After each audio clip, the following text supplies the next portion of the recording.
श्री भगवान परशुराम जन्मोत्सव निमित्त श्री भगवान परशुराम चौकात श्री भगवान परशुराम प्रतिमा पूजन व महाआरती संपन्न।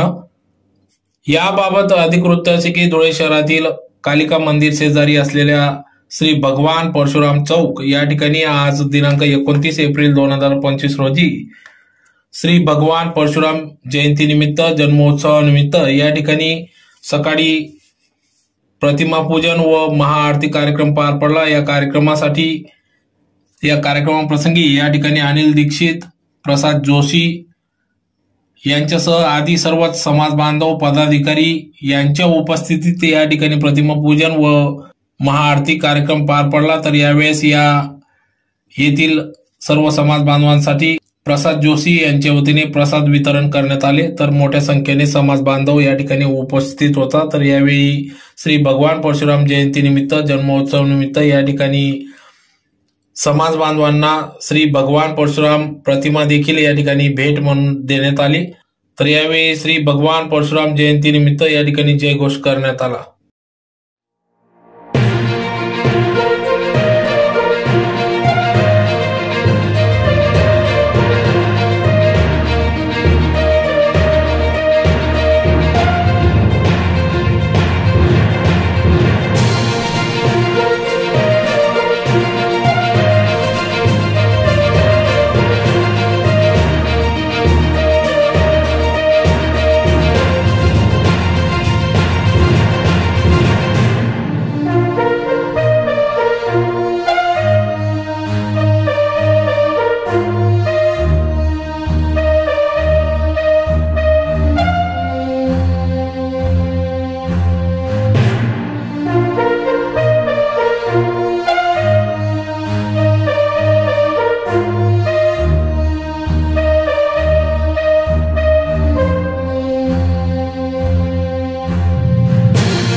नरवे गुरवे प्रेम ध्रुवारी राजी सर्वांगी सुंदर राजी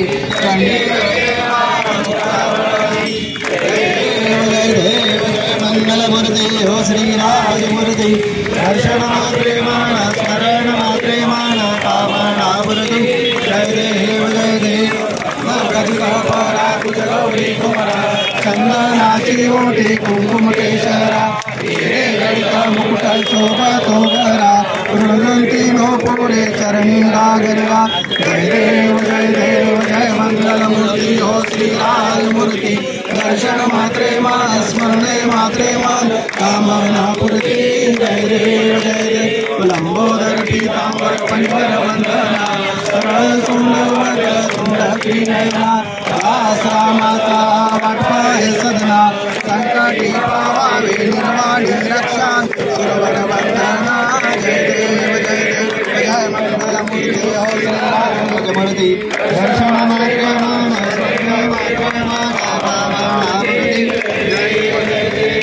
जय भृगुनंदन दृष्ट विकंदन जन जन जन हितकारी वीर तपस्वी है ओजस्वी वीर तपस्वी है ओजस्वी जीवन कर सुखकारी जय भृगुनंदन दृष्ट विकंदन जन जन जन हितकारी पिता तुम्हारे ऋषि जम जगिनी पति रेणुका माता दियार चिक ऋषि ने वर तुमको दियार चिक ऋषि ने चारों जुग परताप तुम्हारा चारों जुग परताप तुम्हारा तेज पुंज बल भारी जय भृगुनंदन दृष्ट विकंदन जन जन जन हितकारी शीश जटा मुख तेज छटा, शीश जटा मुख तेज छटा, अरे कंठन माल साजे,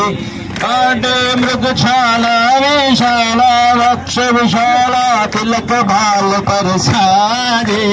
एक हाथ में परशु तुम्हारे, एक हाथ में परशु तुम्हारे, कंधे पर भगवारे। जय भृगुनंदन दुष्ट विखंडन, जन जन जन हितकारी। जय भृगुनंदन दुष्ट विखंडन, जन जन जन हितकारी। कीर्तवीर्य अर्जुन राजा ने, कीर्तवीर्य अर्जुन भगवान की जय, भगवान की जय, जय जय परशुराम भगवान की जय, रामचंद्र की जय, हनुमान की जय, बोलो बजरंग बली की जय, परशुराम भगवान की जय। त्यांनी त्याच्या स्वखर्चाने जाण्या येण्याचा खर्च त्यांनी दिला, त्यांचंही अभिनंदन। आणि आज आपलं परशुराम जयंती निमित्त आपण सर्व ब्रह्मवंत सर्व हिंदू बांधवांचं शब्द सोबत मी स्वागत करतो। परशुराम चौकात जे काही सुशोभीकरण होत आहे त्याच्यासाठी सगळा तुमचा खर्च वाटा आहे, त्याचे स्वागत करतो। आज प्रसादाचा लाभ आपल्या प्रसाद जोशी यांचा आहे, तरी मी विनंती करतो देसले साहेब आणि प्रसाद जोशी साहेबांनी आपल्या भगवान विष्णूंनी परशुराम म्हणून 6वा अवतार घेतला। मत्स्य, कूर्म, वराह, नृसिंह व वामन हे त्यांचे पहिले 5 अवतार, परंतु परशुराम हे पूर्ण मानव म्हणून विष्णूंचा 6वा अवतार ओळखले जातात। परशुराम हे जमदग्नी व माता रेणुका यांचे 4थे पुत्र होते। परशुरामाशिवाय ते रामभद्र, भृगुवंशी, भार्गव, जमदग्नी इत्यादी नावांनी देखील ओळखले जाते। परशुराम हे सप्तचिरंजीवांपैकी एक असून त्यांचे जन्मनाव राम आहे। भगवान शंकरांनी त्यांना मृत्यू लोकाच्या कल्याणार्थ परशु हे शस्त्र प्रदान केले, त्यामुळे त्यांना परशुराम या नावाने ओळखले जाऊ लागले। जेव्हा परशुराम महादेवांना भेटण्यासाठी गेले तेव्हा बालगणेशांनी त्यांना अडवले, त्यामुळे क्रोधेतून त्यांनी बालगणेशावर वार केला, तेव्हा त्यांचा एक दात तुटला। तेव्हापासून बालगणेशांना एकदंत असे म्हटले जाऊ लागले। परशुरामांनी कर्ण व पितामह भीष्म या दोघांनाही शस्त्रे शिकवली, परंतु कर्णाने खोटे बोलून शस्त्रे शिकवून घेतल्यामुळे त्यांनी कर्णाला शाप दिला की तू युद्धाच्या वेळेस आपली सर्व विद्या विसरून जाशील। क्षत्रियांनी वडिलांचा वध केल्यामुळे त्यांनी पृथ्वीला 21 वेळा क्षत्रिय केले होते। परशुराम हे पराक्रमाचे कारक व सत्याचे धारक म्हणून ओळखले जातात। शस्त्र आणि शास्त्र दोन्ही आहे उपयोगी, हा धडा शिकवले ज्यांनी ते आहे महायोगी। एका कथेनुसार जेव्हा राहिला जागा उरली नाही तेव्हा त्यांनी सह्याद्री पर्वताच्या एका गुहेत बसून वरुण देवाची तपश्चर्या सुरू केली।